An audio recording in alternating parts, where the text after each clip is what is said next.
फिर है शिक्षण अभिरुचि वाले क्वेश्चन, जिसमें 151 से 200 तक क्वेश्चन होंगे। विद्यार्थियों का सर्वोत्तम मूल्यांकन निम्नलिखित पद्धतियों में से किससे किया जा सकता है? सतत एवं व्यापक मूल्यांकन से। मान लें कि एक विद्यार्थी अपनी समस्याओं को अपने अध्यापक के साथ बांटना चाहता है और इसके लिए वह अध्यापक के पास जाता है, तो अध्यापक को उसे युक्तिसंगत सहायता दे और उसके मनोबल को प्रोत्साहित करे। जब कुछ विद्यार्थी शरारत करके कक्षा में अनुशासन को जानबूझकर भंग करने की चेष्टा कर रहे हों, तो एक अध्यापक के रूप में आपकी भूमिका क्या होगी? उन्हें आत्म परीक्षण का अवसर देना और उनके व्यवहार में सुधार लाना। कार्यशालाएं किसके लिए आयोजित की जाती हैं? प्रशिक्षण अनुभव प्रदान करने के लिए। कक्षा में कुछ छात्र बहुत अधिक सीखने की जिज्ञासा प्रदर्शित करते हैं। यह इसलिए हो सकता है कि छात्र प्रतिभाशाली हैं। अगर कक्षा में एक छात्र लगातार अपनी आंखें रगड़ता है और चांपट पर दिए हुए कार्य पर ध्यान नहीं देता है, तो वह उसमें है दृश्य समस्या। शिक्षक होने पर भी मैं अपनी कक्षा के उन विद्यार्थियों को पसंद करूंगी जो कक्षा में क्रियाशील हो। निम्न विधियों में शिक्षण की कौन सी ऐसी विधि है जिसमें कि हम छात्रों को अधिक से अधिक भाग लेने का अवसर दे सकते हैं? वो है प्रश्नोत्तर विधि। निम्नलिखित कथनों में से कौन सा सही है? पाठ्यक्रम पाठ्यचर्या का परिशिष्ट है। फिर यदि छात्र आपकी कक्षा में उपस्थित न हो, तो एक अध्यापक के नाते आप क्या करेंगे? कारणों को जानने तथा उन्हें दूर करने की कोशिश करेंगे। छात्रों में वे अध्यापक लोकप्रिय होते हैं जो उनके समस्याओं के समाधान में सहायक होते हैं। एक प्रभावी कक्ष के वातावरण का मूल तत्व है शिक्षक छात्रों की सजीव अंतःक्रिया। यदि कक्षा के पहले दिन छात्र किसी अध्यापक को स्वयं का परिचय देने के लिए कहे, तो अध्यापक को चाहिए कि वह संक्षेप में अपने बारे में बताए। बच्चों में नैतिक मूल्यों का प्रभावी रूप से विकास किया जा सकता है यदि अध्यापक स्वयं उन पर आचरण करे। यदि छात्रों के एक समूह में कुछ मंदबुद्धि और कुछ प्रतिभाशाली छात्र हैं, तो अध्यापक के लिए क्या बेहतर होगा? इसका आंसर हो जाए तीसरा और चौथा। फिर है एक अध्यापक की सबसे महत्वपूर्ण विशेषता है विषय का गूढ़ ज्ञान। फिर है शिक्षक छात्र संबंधों के संदर्भ में निम्न में से कौन सी बात सही है? बहुत अनौपचारिक तथा निकट। छात्रों की शैक्षिक निष्पत्ति में सुधार लाया जा सकता है अपने बच्चों के कार्य के निरीक्षण के लिए। एक सजीव कक्षा की स्थिति में यह हो सकता है कि बार बार छात्र शिक्षक वार्तालाप हो। कक्षा में प्रभावी अनुशासन के लिए अध्यापक को चाहिए कि छात्रों को कुछ समस्याएं हल करने को दें। प्रभावी शिक्षण सहायक सामग्री वह है जो सभी ज्ञानेंद्रियों को सक्रिय रखती हो। कौन सा गुण आप छात्रों में सर्वाधिक महत्वपूर्ण मानते हैं? स्वतंत्र रूप से विचार करना। फिर है अगला, विद्यालय में बच्चों की रुचि बढ़ाने के लिए किया जाना चाहिए।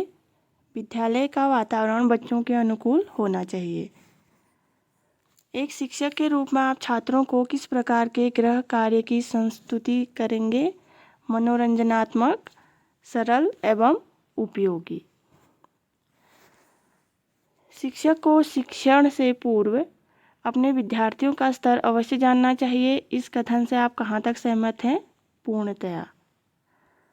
फिर है बच्चों में वैज्ञानिक सोच विकसित करने के लिए आवश्यक है, तो ये क्या हो जाएगा? उपयुक्त सभी। शिक्षण का आधार होना चाहिए बालक। फिर है औपचारिक शिक्षण की पहचान है ये सभी। पाठ्य पुस्तकों के विषय में कौन सा कथन अनुचित होगा?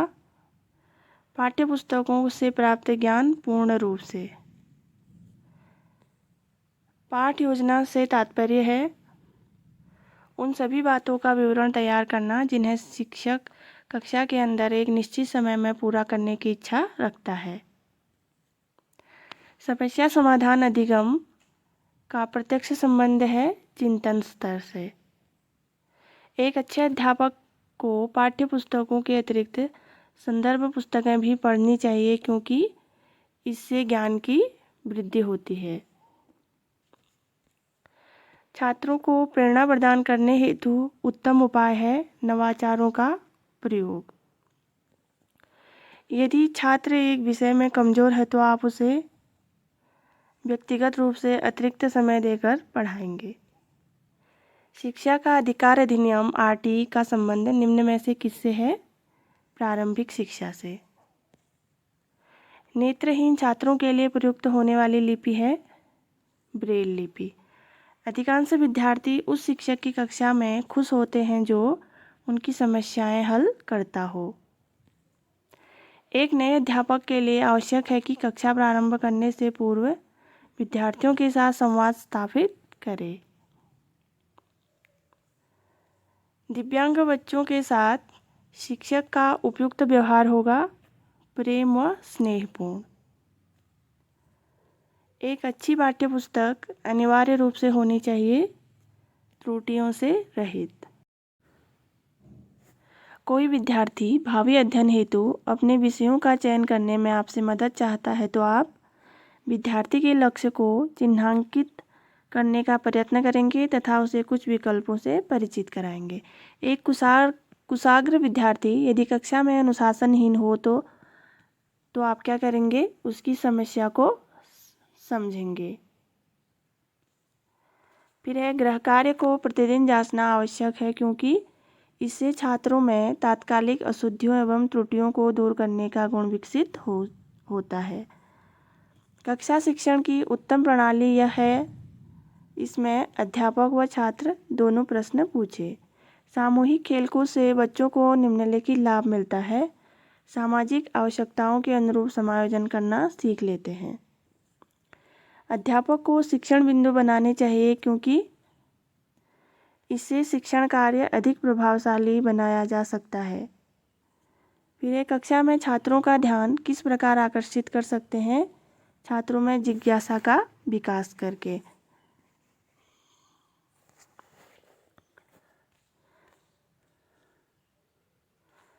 फिर है सीखने की सर्वोत्तम विधि है करके सीखने की विधि। यदि छात्र शिक्षण में रुचि न ले रहे हों तो अध्यापक को क्या करना चाहिए? उसे अपनी शिक्षण विधि में परिवर्तन करना चाहिए। आज के लिए बस इतना ही। धन्यवाद।